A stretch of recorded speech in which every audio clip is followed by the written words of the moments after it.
Voici comment Dieu changera ton histoire. Voici comment Dieu changera ton histoire. Frères et sœurs, nous avons toujours tendance à vouloir, on prie toujours, nous prions tous pour que Dieu change notre histoire, pour que Dieu nous enlève de ce problème, pour que Dieu nous sorte de cette situation, pour que Dieu nous délivre de la main de nos ennemis, que Dieu nous délivre de la main de la pauvreté, de la main de la souffrance, de la main de... Peu importe la situation que tu es en train de traverser, peu importe le problème que tu es en train de traverser, cette vidéo-là, c'est pour te montrer comment Dieu va te sortir de là. Et c'est ce que tu dois faire. Et surtout, ce que tu dois savoir. Si jusqu'à présent, tu n'es pas encore abonné, s'il te plaît, abonne-toi pour qu'on puisse grandir et se fortifier ensemble.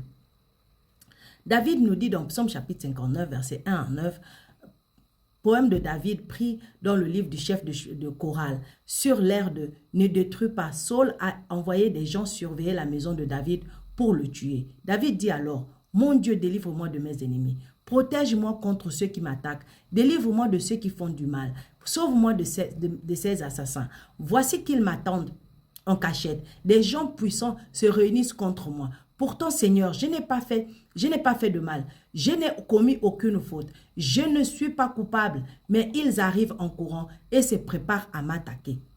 Réveille-toi, viens à ma rencontre et regarde. Toi, Seigneur Dieu de l'univers, Dieu d'Israël, réveille-toi pour punir tous ces peuples. Sois sans pitié pour tous ces traîtres.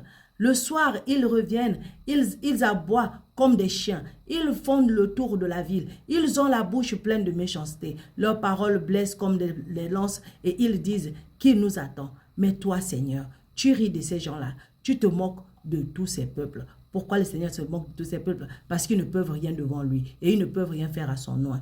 Alors, Dieu est notre force dans les moments difficiles. Il faut déjà savoir ça. Dans les moments compliqués, dans les moments où toi, tu ne peux rien faire, Dieu doit être ta force. Pas toi-même, pas les gens que tu connais, pas les gens qui sont autour de toi.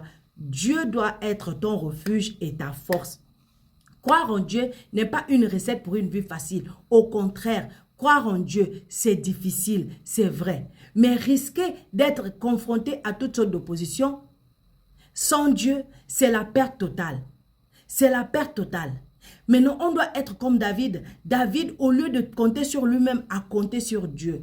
Pourquoi? Parce que la vie de David était menacée. Saul avait envoyé des hommes pour surveiller la maison de David afin de le tuer. Il se retrouve entouré d'ennemis, d'agresseurs, d'hommes sanguinaires. Les voici en embuscade contre moi. Des puissants m'attaquent comme il le dit dans le verset 2 à 4. Pourtant, au milieu de tout cela, David prie, délivre-moi. Il a une confiance totale que le Seigneur peut le délivrer de sa situation. Plus loin dans le psaume, David invoque Dieu à 2 reprises. Il dit, toi ma force, dans le verset 10 et le verset 18. Il dit, David dit, Dieu, toi ma force.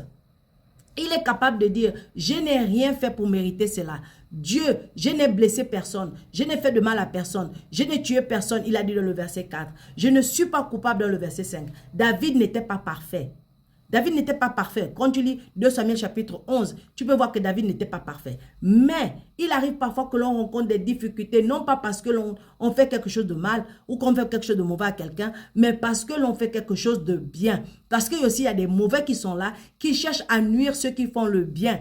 Ils t'insultent pour rien, ils te lancent des malédictions pour rien, ils te font des choses mauvaises pour rien. Ça arrive aussi. Donc, en cas de difficulté personnelle, appelle Dieu à l'aide. Ne compte pas sur toi-même, ne compte pas sur tes forces, ne compte pas sur les gens autour de toi. Compte seulement sur Dieu. David dit dans le psaume chapitre 59, verset 5, il dit, « Réveille-toi, viens à ma rencontre. » Et regarde ce qu'ils me font. Délivre-moi de leurs pièges, délivre-moi de leurs plans, délivre-moi de leurs projets maléfiques.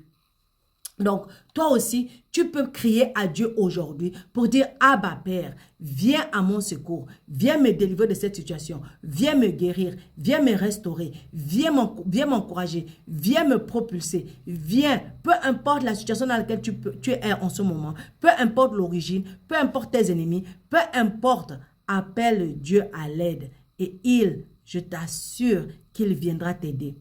Il va venir t'aider, il va venir te fortifier, et il va venir te renforcer, il va venir changer ta vision de cette situation. Fais confiance à Dieu et il ne manquera pas de venir t'aider.